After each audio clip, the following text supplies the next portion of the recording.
semuanya, perkenalkan nama saya Demika Stefani Shanipar. Saya dari Politeknik Wilmar Bisnis Indonesia. Saya dari jurusan TRPA, Teknik Rekayasa Perangkat Lunak. Oke teman-teman, saya di sini akan menjelaskan tentang komponen-komponen komputer dan juga memori komputer. Baik, ke slide dulu. Oke, lanjut. Yang pertama itu ada perangkat keras atau hardware, yaitu dia di sini ada 6 yang saya letakkan, ada CPU, motherboard, yaitu RAM, penyimpanan, power supply unit, sama GPU. Nah, perangkat hardware ini adalah perangkat keras komputer yang memiliki wujud fisik dan dapat disentuh ya, yang seperti kita sentuh tek. Nah, yang dapat disentuh yaitu kayak CPU atau Central Processing Unit, yaitu dia sebuah otak komputer yang mengelola semua data dan perintah terdiri dari arithmetical logic, yaitu hitungan dan logika. Yaitu dari CPU Control Unit mengatur jalan instruksi. Sebetulnya ada register, tempat penyimpanan data sementara. Lanjut ke motherboard, yaitu papan induk, ya dimana dia itu tempat menempelnya sebuah komponen utama seperti CPU, RAM, VGA dan lain sebagainya, karena dia itu adalah sebuah induknya sendiri. Seperti itu ada yang ketiga di sini ada RAM atau Random Access Memory. Ya, dia itu adalah memori sementara yang digunakan saat komputer bekerja. Data di RAM akan hilang jika komputer dimatikan ya teman-teman. Lanjut yang keempat ada penyimpanan atau storage, yaitu tempat penyimpanan data dan file. Itu ada HDD atau hard disk drive, di mana dia kapasitasnya besar tapi agak lambat gitu. Sebab itu ada SSD atau solid state drive, dia itu lebih cepat daripada si HDD ini ya. Lanjut ke belakang itu ada power supply unit, atau disingkat PSU ya. Dia itu memberikan daya listrik ke seluruh komponen komputer. Lanjut ke GPU atau Graphics Processing Unit, dia itu mengelola tampilan visual dan gambar, dimana pentingnya untuk kayak membuat video game atau video editing lah ya. Shape itu kita ke perangkat input atau masukan ya, itu seperti alat untuk memasukkan data komputer. Seperti di sini ada keyboard, mouse, touchpad, microphone, joystick, trackball dan sebagainya ya. Yang untuk itu ada perangkat output atau keluar, yang kayak alat untuk menampilkan hasil dari proses komputer seperti monitor, print, speaker, dan proyektor. Lanjut ke slide. Yang kedua ada perangkat lunak atau software. Dia itu bagian komputer yang berupa program atau sistem yang tidak bisa disentuh. Tanpa software, hardware tidak bisa bekerja ya. Karena kalau perangkat lunak ini dia di bagian dalam sistemnya sendiri, sedangkan si hardware ini yang di luarnya yang kita dapat menyentuhnya, seperti kayak kita bisa menyentuh benda gitu. Ya, yang ini contohnya itu seperti sistem operasi atau OS, kayak Windows, Linux, MacOS, seperti yang di aplikasi itu kayak Microsoft Word, Chrome, Photoshop, dan yang kayak di Drive itu menghubungkan antara hardware dan OS. Seperti utility, di mana dia antivirus atau aplikasi pembersih sistem ya, aplikasi pembersih sistem. Ini kan kita sering menggunakan sistem-sistem seperti ini. Lanjut, hardware atau pengguna komputer ya. Di mana backward adalah orang-orang yang menggunakan atau mengoperasi komputer ya.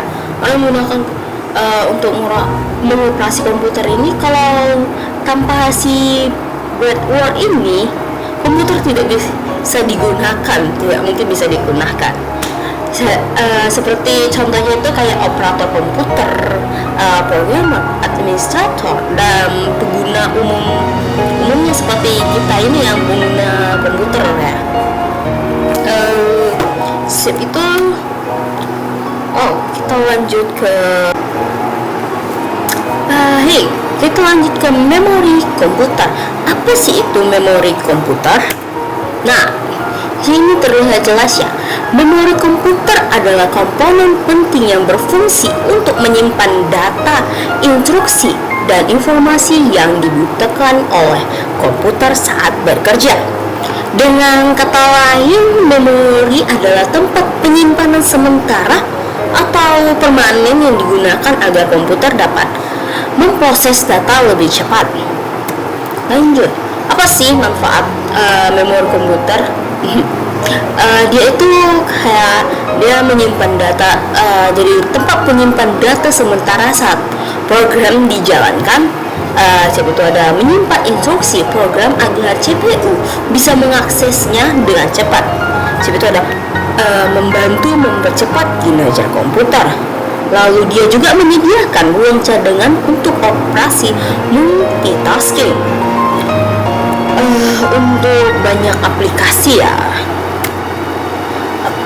Jenis-jenis memori komputer ada dua di sini, yaitu pertama memori internal sama memori eksternal. Maka kita lanjut ke sini.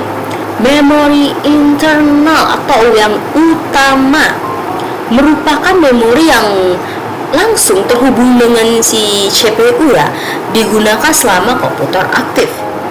Nah, ada random access memory seperti yang tadi saya jelaskan ya di awal-awal.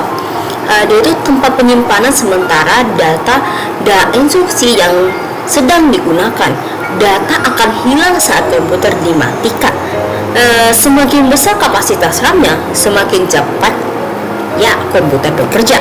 Contohnya itu seperti DDR3, seperti DDR4, DDR5. Nah, ya seperti itu contohnya. Seperti itu ada ROM atau read only memory.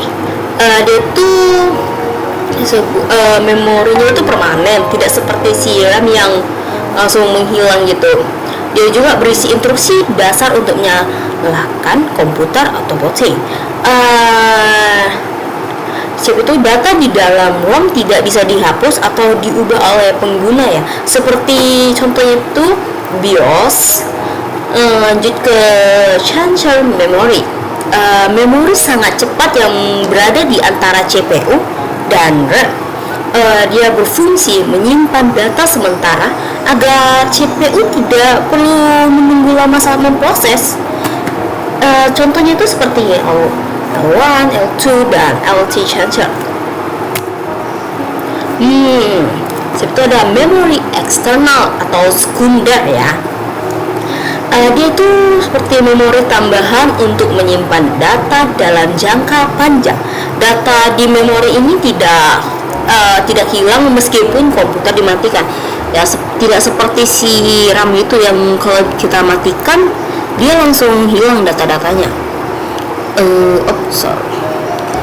Contohnya itu seperti hard disk yang tadi yang pertama saya bilang kayak HDD, SSD, solid state drive, flash disk atau USB drive yang sering kita pakai lah, penyimpanannya portable yang ukuran segini gini mini gitu.